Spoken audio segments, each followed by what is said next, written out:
Dan Fernandez sa kliyente ni Atty. Topacio na si Ms. Cassie Ong. Yan. Baka may katanungan kayo? Go ahead.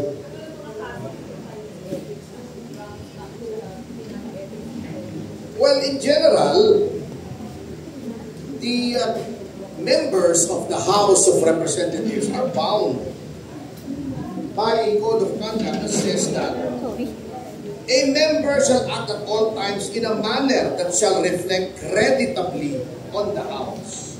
Yeah. So this is conduct unbecoming. Remember, just last year, in-expel nila si Congressman Tevez, yung kliyente ko. Anong ground nila? Hindi daw nakabalik from abroad at sumayaw na naka-boxer shorts. Wala nga violation of the law eh. There was no law violated by my client and yet they railroaded his expulsion. Kita nyo ha? In contravention of the principle under the Constitution that all trials should be public. Ito trial ito in the sense that ang Ethics Committee po is not a legislative inquiry. It is the only committee that conducts a trial wherein it exercises quasi-judicial functions. Why? Because it has the power to meet to meet punishment. Hindi katulad ng ibang committee, hindi naman pwede mag-punish yun except for contempt. Fact-finding lang po ang legislative inquiry. Ito po, kaya rito, lahat may right to counsel. Both the complainant and the congressman complained against. Pero anong ginawa ng Ethics Committee? Kay Tevez. Hindi kami pinapasok, hindi kami pinawitness sa client. Closed door! Closed door! Closed door! Oh, edi, huwag naman nilang gawin ito. Huwag naman nilang i-railroad. Sana, if they have any decency left, tignan nila to impartially. Huwag yung old boys club na pagtatakpan mo dahil kasamahan mo. Sana.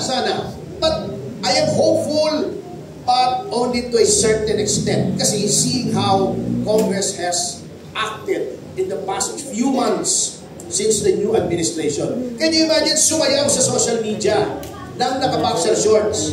Anong violation ng batas nun? In-expel. Eto, nilabag ang konstitusyon, hindi nagbigay ng constitutional rights, physically binar ang counsel. Ito yung sinabi niya. Sir, can we proceed? Don't allow Cassandra na malapitan. Ito niyo yung aming litratong nakalagay dito. Hinarang ako physically ng 7 tao. Hindi ko malapitan yung kliyente ko. Bago, sabi, huwag mo lalapitan ang kliyente mo. You will be cited in contempt. What kind of kangaroo court is that? Matindi. O, eto pa, o.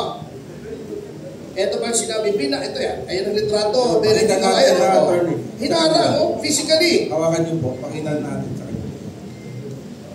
Ang problema kay Dan, kita nyo ha, kita nyo ang pinagsasasabi.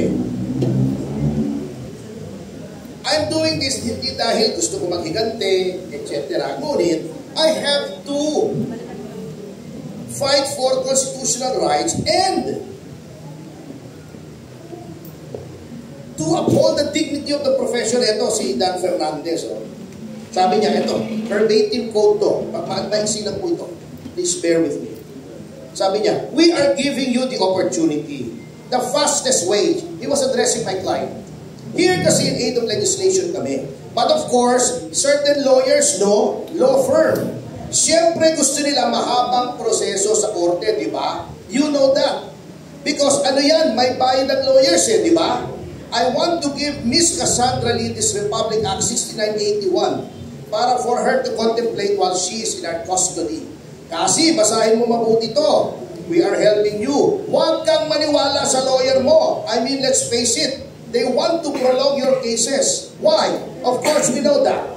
Kaya si Atty. Topacio, alam mo naman si Atty. Topacio. So now, it's our time to get even. Can you imagine using the legislative bully pulpit to get even?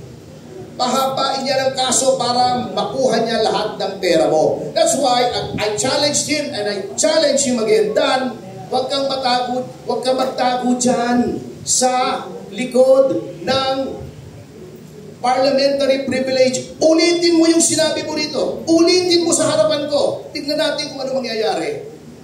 Ito wag eh.